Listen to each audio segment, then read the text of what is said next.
Hello, ladies and gentlemen. It's game day. Your San Diego Crusaders played the Portland Snowhawks. We hosted the Portland Snowhawks, actually. First off, this music is provided by Free For All Radio. Free For All Radio exposing you to music. They've actually given us first access to a group's music. The group is called Demoralized. This one's called Contraband.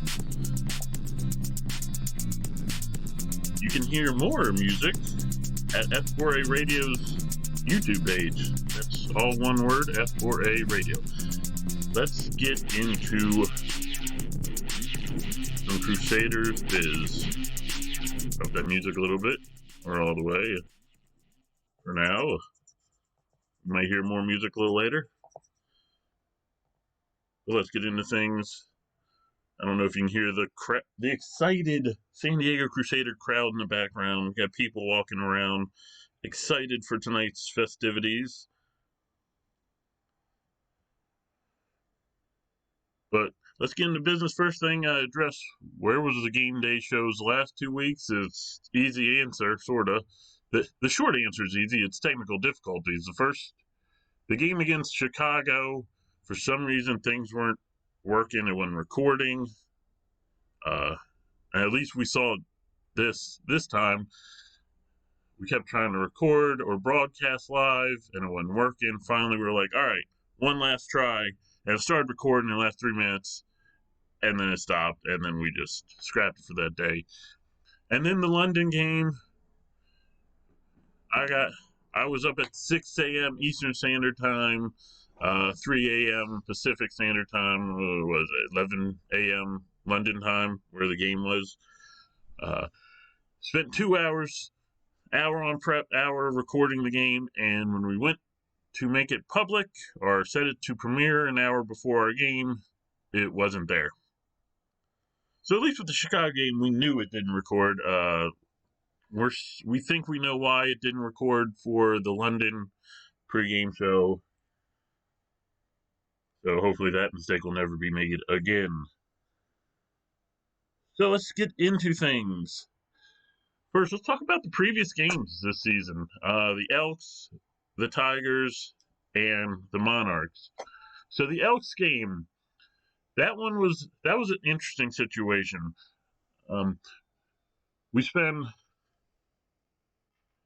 time knowing our first game is against the Elks, and we're expecting a running quarterback in Kyle Bain. And then last second, they make that switch for Eric Fisher, and we're not sure what to expect with him. I think it's clear. I'll admit it. We put the wrong defensive scheme out there for him, for Eric Fisher, and it cost us. We kind of figured him out in the second. We've shut him down in the third, and then he had that play to Kincaid in the fourth, and we just collapsed. We spent quarter and a half catching up, and when they had that touchdown, that long touchdown to Kincaid over Sergio Matthews. And yeah, I'm not afraid to call out our own players. You make a mistake, it's there. I will repeat it. Sergio, that play we just collapsed after that. And we did have a chance at the end to come back, but PS4 man, not the smartest AI. Which brings us to the next game, our first game on PS5. That too was also another game of kind of unknown, because we made the switch to PS5, and it's obvious some players play a lot different on the new system. Quarterbacks play smarter; they stay in the pocket, which is great for Wakefield because he is a pocket quarterback. And so instead of the pocket is being created, let me drop back 15 yards, he just stays in the pocket. And he's he's getting sacked for less yardages, and he's getting sacked less. So hopefully that'll help us as we go on. With that game, that was another game, much like the Elks game. It was a matter of not punching the ball in the end zone. we punch them on the end zone instead of settling for field goals. It's a different game. We had that problem last year too, somewhat. We're hoping with the new scheme we're running, the one we ran against the London Monarchs, and we'll get that in a second, that'll help balance out our attack. Speaking of the London Monarchs, that's who our last game was. Going into that, we were 2-2 because we have those two bye week wins, and with other the Snowhawks and Elks, like having one loss between the two of them, and that was, I believe, at that point, at the hands of each other, the Elks beating the Snowhawks. Wins were getting really important. So we go into London, and we play a nice, balanced game, and it works. The defense kind of fell apart a little bit at the end. And not to mention that, sorry, I'm trying not to say so much. If you saw the first game day show of the season, it was an fest. So I'm trying not to do that. So yeah, I lost my train of thought. So we had a nice balanced attack against London. Defense kind of fell apart at the end. We had a chance to put that game away with a field goal. And unfortunately, Madden 5, I don't know if it's Madden 5, but first time I've been in London, we faked a special teams play. And we faked a field goal, which makes no sense when we have a clutch kicker like Alan James. He missed, I think, 1 or 2 field goals last year, and they were like 50-some yards. The kind of field goals you're like, well, let's give it a chance. It's the end of a half. This would have been, I believe, a 40-some. One he's made a number of times. I don't think he's missed from under 45, and he most likely he would have nailed that. But instead, we faked it, and it didn't work, and they allowed the Monarchs to have a shot. But unfortunately, we've shown under pressure we can hold a team off. Now we just need to show under pressure we can come back and finish a comeback.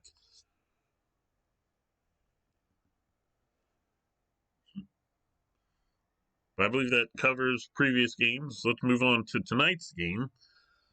Now that we have some PS5 games under our belt, we're starting to figure things out again.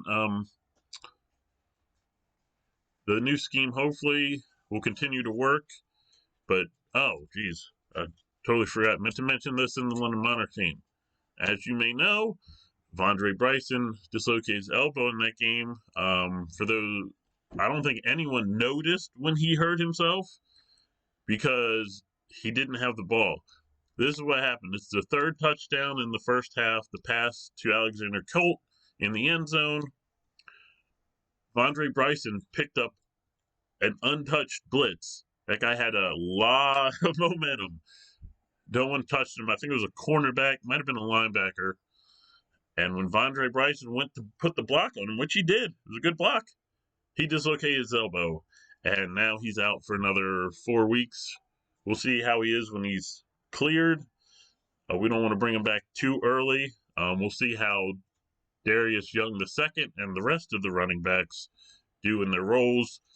We're expecting Darius. We're expecting him to do well.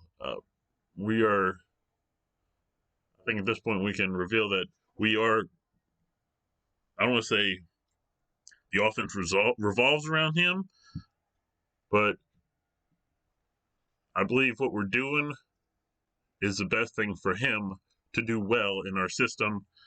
And other running backs have some roles too. He's not going to carry the full load at running back. Now, this game against the Snowhawks today is actually for second place, because if we win, we'll tie them up. It'll be 4-2 apiece, I believe, and we will have the tiebreaker of head-to-head. Me personally, I'm still undefeated against the Snowhawks. It's the only team I'm still undefeated against in our division. Hopefully, we can prolong that undefeated streak. and that'll go a long way to winning the division, which we may have to do. Not sure. We get that the league, thanks to the NFL expanding the playoffs by a team for each conference. Obviously, the RFL now has expanded to one team for each conference. But we'd much rather win our division.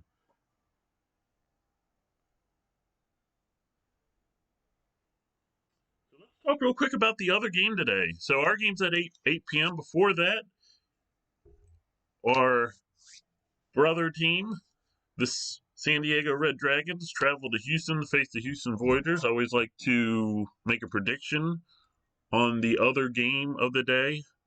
Last time, I think when we played the Elks, it was an all San Diego day, and it didn't turn out too well for either of us.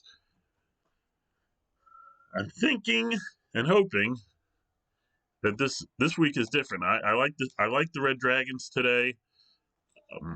You know, I think that team is on the verge of being. They're already scary. That defense is scary. But when Anthony Savoy, I think he's going to turn a corner, and that team is going to be, I don't want to say unstoppable, but holy cow. Once he gets the passing game under control, which his run game will help that, because when you have to counter the run, I think what did he get, like 152 yards last game running? When you have to defend against his running, you're going to open up the pass game, and that's going to be scary once he gets the passing under control. And I don't know if he'll get the passing under control today, but I think the Red Dragons do pull out the win against the Voiders. And that one's in Houston, so no doubleheader today, unlike the last time. And the playoff game, the playoff week.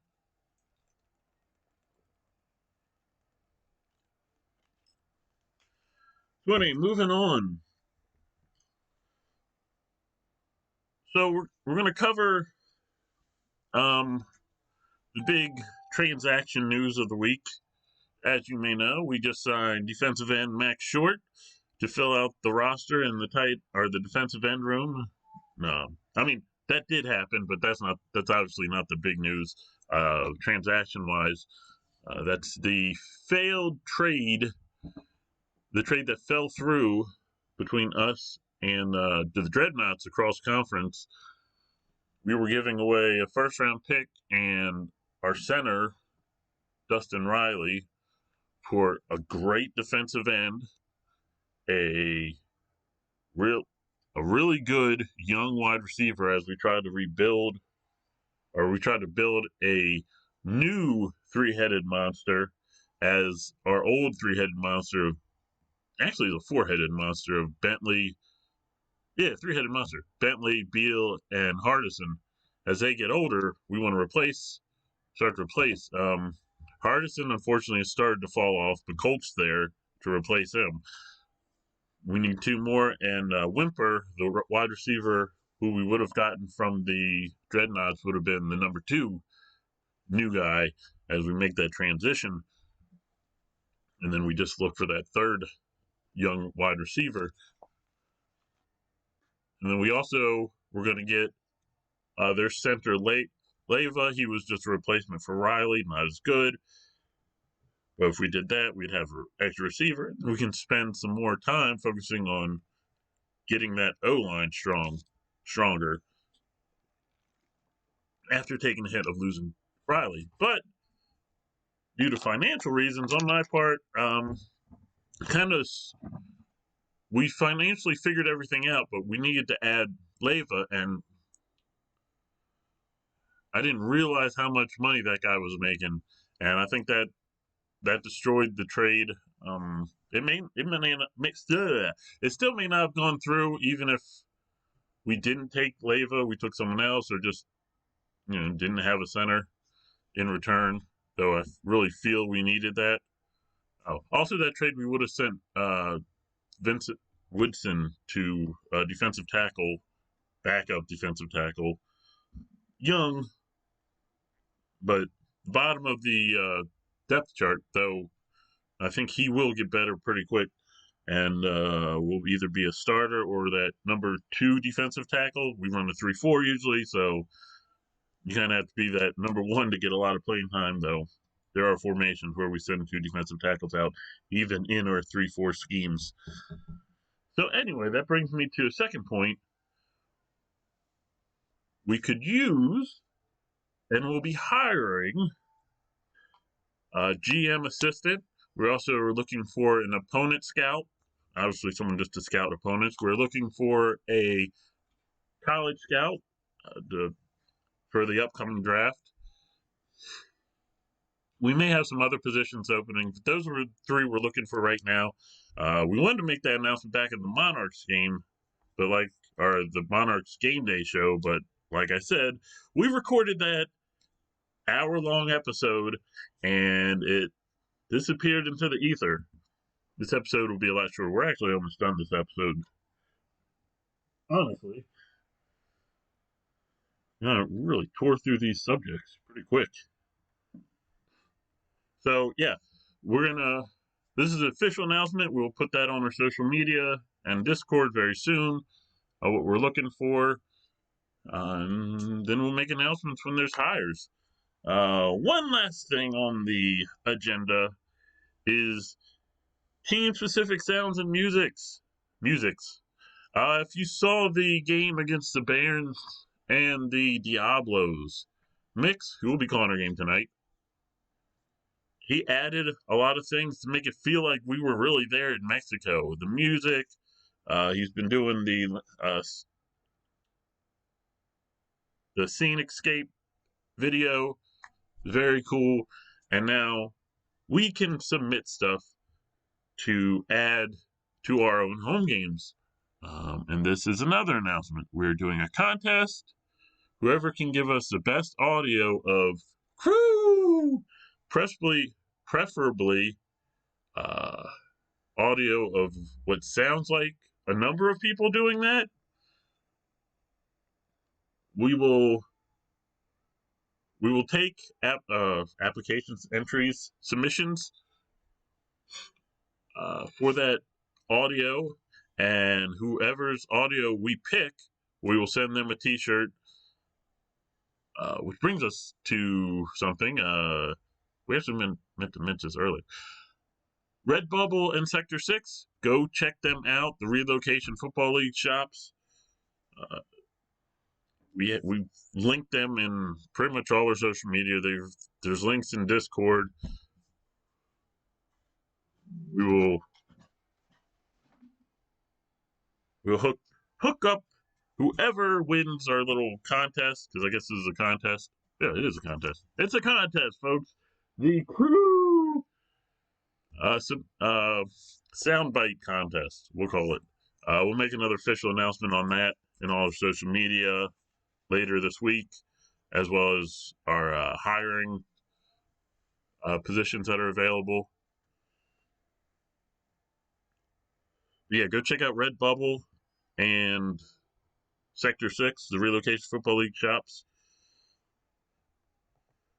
But now, you need, other than liking, subscribing, and following, and anything else you can do with this channel, you need to head on over to the Relocation Football League YouTube channel, because the Voyagers and the Red Dragons, or I should say the Red Dragons and Voyagers, are about to get started. Check out that game. And then at 8 p.m. tonight, it's the Portland Snowhawks traveling, well, they are here in San Diego to face your Crusaders. Ladies and gentlemen, I'm Coach Bacigaluppi. Thank you for joining us. Put your yellow on, and let's get this W. Crew! More music from F4A Radio and Demoralized to send you out.